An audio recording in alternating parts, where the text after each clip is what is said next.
100 months of AshdownJones. You said you didn't think it sounded very long, a very long time. No, it doesn't really. Probably the days will sound longer. So that's 100 times 30. What's that? 3,000 days? That doesn't seem enough. Oh, 30,000, isn't it? No, it's 3,000. 100 times 30, 4 zeros. Don't argue with my maths. No. We thought we'd create this podcast episode to reflect on these last 100 months, given that it's quite a big milestone for us. So I'm still thinking about my maths. It's fair to say you've had a trying week, isn't it? We haven't done yet an update to Phil moving house so far. Do you remember we did that a few months ago? It's still a bit too raw. Let's wait a couple of weeks to think till. Okay. Well, the short answer is he's living with me. With my wife also. And 3 children. Yeah. 100 months. Yeah, I think it just 8 years ago it feels a world away. We were different people then, both of us. Yeah. Especially you. And to compare lives now to then, it's a complete different picture. You had 1 child, now you've got 3. You weren't married and now you are. You didn't own your house and now you do. We've gone from starting with an idea, in fact, what our competitor called a couple of laptops and a lot of confidence, and you argued that you didn't have the confidence, to today, where we've got a staff of 12, turnover over $1 million. It's completely different. Yeah, I'm not really sure how to look back on it, to be honest. Well, I've asked ChatGPT, you'd be pleased to know. So ChatGPT has come up with, in fact, I call him Forrest. We've got a name for him now because I like to talk to him as a real person. Have you ever tried thanking ChatGPT? You get a really nice, like, you're welcome, Sam. I've got you back. You've got this. Back on the 8 years. I look back on them with gratitude that we did it. I wish I could tell our younger selves that the hard times were going to get easier, that we weren't going to have to close our doors in COVID and never reopen them.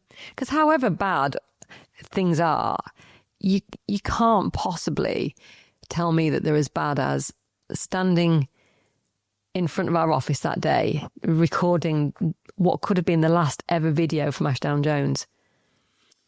I think current challenges and negativity and will always outweigh past challenges because they're current. It feels. My friend Sinead is a coach, and she always says, "When have you experienced a challenge like this before, and what did you do to overcome it?" So, in other words, to harness your past self, your past strengths. And in most things, I think that logic works. But when you're in an industry that relies on other people, as in you could have the best stock in the world with the best fees, if no one buys the things, you're in trouble.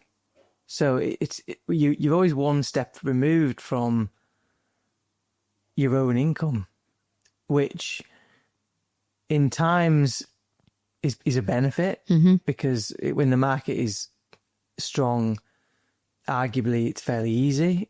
And then when there's no buyers around, sometimes I can sit there and be like, I feel like I should be doing something to change it, but there's only so much you can do. Yeah. But I was watching TikTok, I think it was the other day, of this poor guy that had some kind of gourmet burger company who took a video of his food truck at some kind of festival or country show, and it was absolutely tipping it down, and there wasn't a soul in sight. And then his next part of the video was them binning all the burgers, all the buns, all the cheese, everything that they'd prepared. And so he's lost the money for the stand, He's lost the money for the burgers. He's lost his, sanity for 3 days, whatever. Our outcome, our results are not in the lap of the gods. It's not changed by weather, not to that severe extent. So I think that we could be in much worse industries than we are. Yeah. But that still doesn't help, does it? It feels like you're being really negative today. It's just, It's been I think for the majority of the 8 years I've absolutely loved. Loads have been a bit of a drag. Yeah, I'm not sure I could do 20, 30 years of it. No. I think I'm on the long slope out. A short slope out. It's a steady exit slope. Every time I say 10 years, you go 5. If I say 5 years, you go 3. Yeah. Well, let's go through these questions that Forrest has set for us. Go for it. And see at the end of this whether you feel a bit more positive. So the big picture, why you started AshdownJones in the first place and what you thought it would be. Well, that's easy to answer. You had no idea, did you? No idea what I thought it would be, no. Why did I start it? In fact, if you want to know the answer from when we first started this podcast, which was a lot more, we'd started more recently, then go back to episodes 1 and 2, because that's exactly what we talk about. The episode 1 is why we started AshdownJones from Sam's perspective, and episode 2 from yours. So I don't think that either of us knew what we were really getting into. But I wanted to build a business with staff and systems and processes and numbers and scalability. That was always a given, wasn't it, right from the start? Yeah, I think the naivety of me at the time and the majority of the general public who don't or have never had their own business is quite a nice naivety, isn't it? They don't tell you how hard it's going to be. They don't tell you that actually, if you really want to be successful by year 3, you are a manager, you're not a doer. I think I don't know if we go into this, the biggest surprise.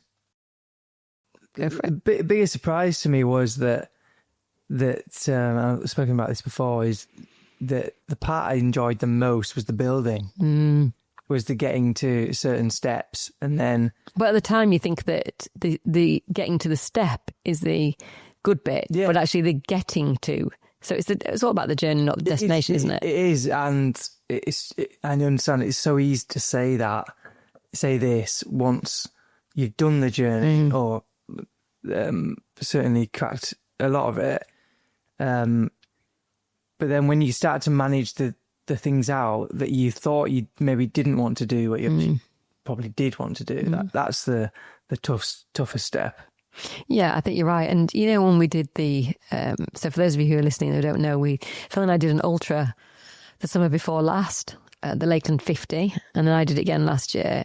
And my happiest memories are of the training, not the doing the race. Because I really, really enjoyed the training, even when it was really tough. Remember when we did that 34-mile one together, and how can you forget? And we've never been so glad to see the car. Yeah. You went, geez, where have you parked? It just seemed to be so far away. Yeah, I think, my favourite part of that was seeing the finish line. Was it? I think so. Because to you, that was the point, wasn't it? Whereas to me, it never was. And otherwise, why would I have joined again? Enter the next one. I've always wondered that. Yeah, me too. But I really enjoyed the training. So this is what this is, it's training. Because the day that you hand over the keys to somebody else and take the check, that's it, it's all over. I was talking to George about this recently, and George Verdis, who is our client in London and very good friend, and he's had the same email address since, I think he said 1992. I think it's as old as you are or something. There's some ridiculous correlation anyway. It was a really long time. And to give up that email address, when he eventually sells the business, which he's got no plans to do, but if it was to, then you go onto your laptop and you've got no emails. And I can't quite imagine that. Like, nobody needs you for anything. You're going to love it, aren't you? No, because what would you actually do? What would I do? What the agency looks like now versus month one. So what it looks like now is we are definitely managers and strategists, and we're not doers anymore. And that is just as good as it's bad, isn't it? There's lots of nice and not so nice things about that. I was listening to Gary Vaynerchuk, actually, and he was talking about, you can build your business to $300,000 a year, so maybe our equivalent of $250,000, which most people can manage that on their own, a bit of a squeeze, with maybe an admin. If you're selling houses, you can get to 250,000 from your back bedroom, pretty much. Or you can turn over, 4 million and have a lot of stress because you've got a lot of staff, and staff is always stress. It's always using resources and mental and clients strain, and clients, of course, that you maybe don't have. So to go from managing your clients on your own and managing yourself on your own to actually managing other people, clients and suppliers and staff, is quite a big thing. And you have to have a mental mind shift. And a lot of people we talk to who are in their first 2-3 years tell us they don't want that. They don't want staff. They don't want to turn over $1 million. They don't want to take on those extra stresses and strains. And I do understand that. Yeah, I think you can sort of get stuck in no man's land, can't you? Where you're at a point, let's say, where you're in 250, 300,000, or you're turning over that, and you need then probably another 2 or 3 or 4 members of the team to get to $1 million. But that middle ground of 400, 500, 600,000, which you can get stuck in, you're probably earning less money at that turnover than you were at 250 with, as I said, more stress, more staff, more clients, more cash flow challenges. So you have to have a clear plan of how you get over that sort of canyon of pain, really. Yeah. Because it gets worse before it gets better. It does. It absolutely does. And we've seen that countless times with our clients as well. We've got one particular client that does a good 10K a month on his own. Yeah. And his argument is always, well, why would I give 2K of that to a staff member? Yeah. Because actually, are they really going to generate that extra income? They're not going to generate 20K a month. So, and that's his biggest challenge. And I understand that. But ultimately, when he goes on holiday, his business comes on holiday with him. Yeah. And that's what we wanted to avoid. The one decision that changed everything. I think there's a couple of things here. For me, the one decision that changed everything for me was saying yes to you, even though you don't actually remember asking me.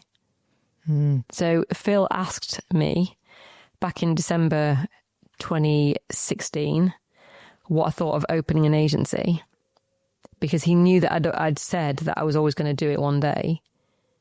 And my first reaction was, that sounds like a really hard thing to do. And then I thought about it and I went, actually, let's do it. And I thought about it overnight and told you the next day. But to give a bit of backstory, for the last 12 months before that, you've been trying to think about a business that you could start. And we'd been through various different things that you could do, like day trading, because that's what your dad does, like Facebook ads, kind of marketing consultant, but you watched a couple of videos and got bored really fast. And then that was about the November time or October. And then I didn't hear anything from you for a couple of months. And then you suddenly just came out with that idea in the December. Yeah, I don't really have a memory of it, to be honest. So it's a shame, really, you don't. Yeah, I know. The one decision I can think of is just giving up my job. Which you nearly didn't do. Which I nearly didn't do. So we were due to start on the 4th of April, which was a Monday, 2017. And it was coming up to sort of the 4th of March. And I said, have you given your notice in yet? And you went, my notice. But he did. He did give it. In fairness to you, you did give up your notice, which was a scary thing for you, wasn't it? Very scary, yeah. Yeah. Yeah. But also a benefit because it had to work. And I think burning your bridges is the best possible thing you can do when you first start. The more bridges you have, the less hard you work. Yeah. And the less determined you are. I think the biggest thing that we did right from the start, 2 things actually. One is we decided to use letters as the backbone of our lead gen, which we've never wavered from. I'd done it already for the last 13 years and it worked amazingly for me. So we just applied those principles to the agency. And secondly, which goes hand in hand with letters, we were selective. So we only applied our lead gen tactics and our letters to the upper quartile or even quintile of the market, which is we still do today. Yep. So those two things have really carried us forward and accelerated the business growth, I think.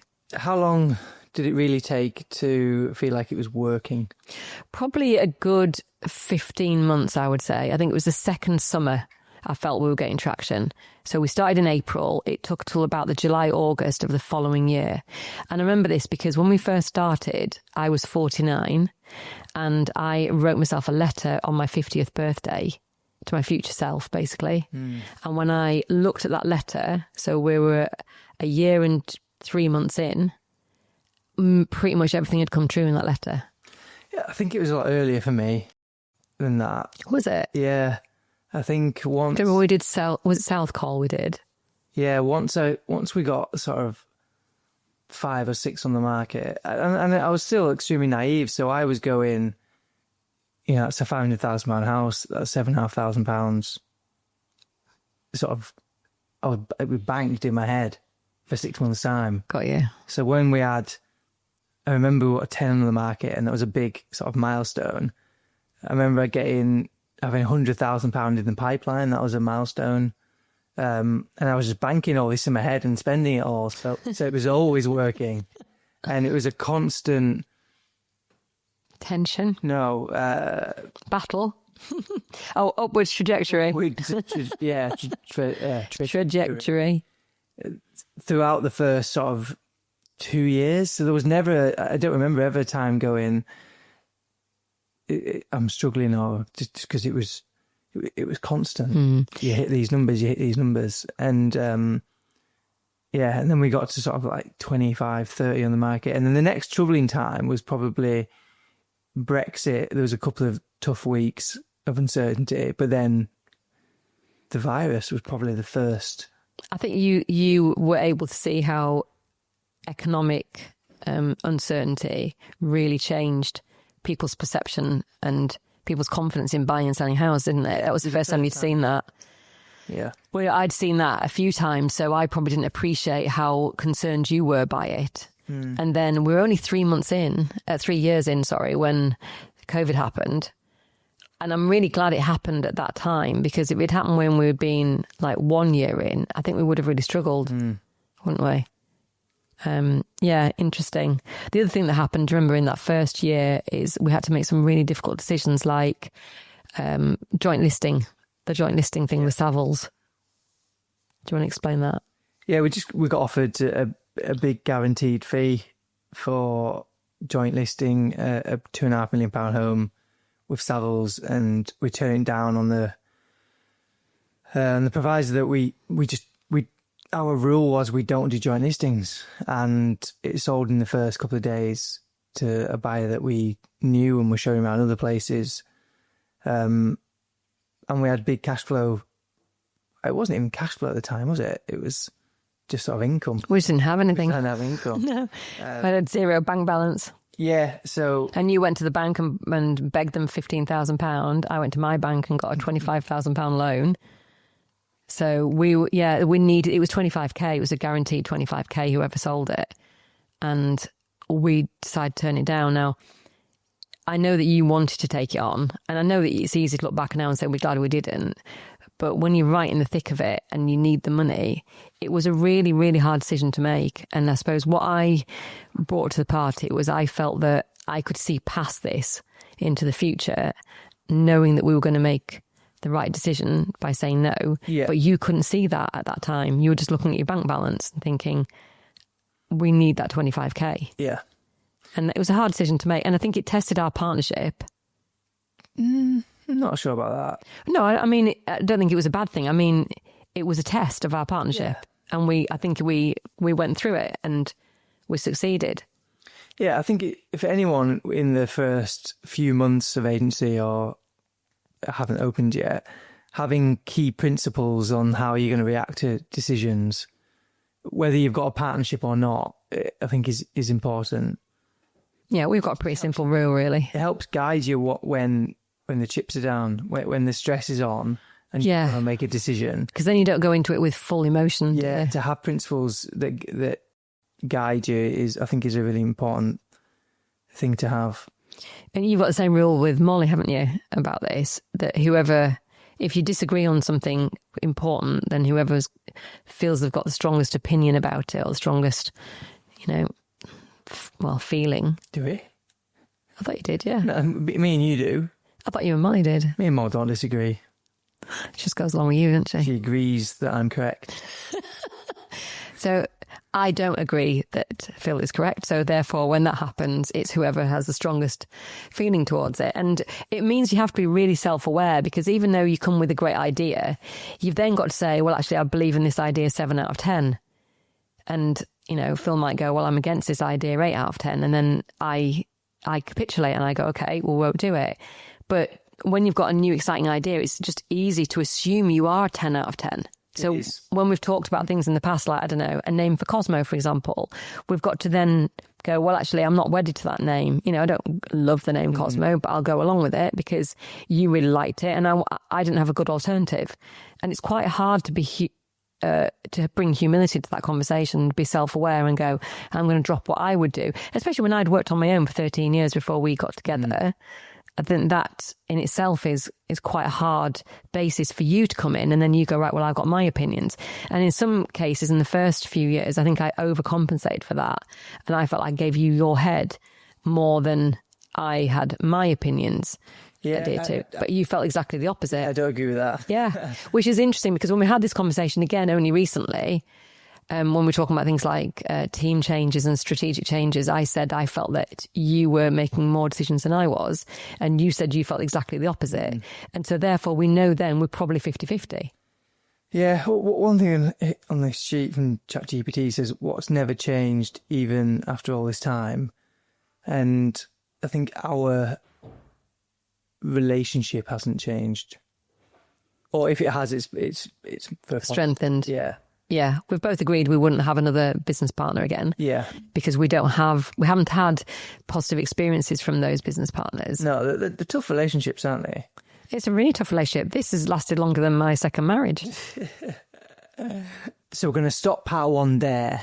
I know you're desperate to hear the rest. Part 2 will be with you next week. So don't forget to subscribe and obviously give us a 5-star review because we deserve it. And we'll see you next week.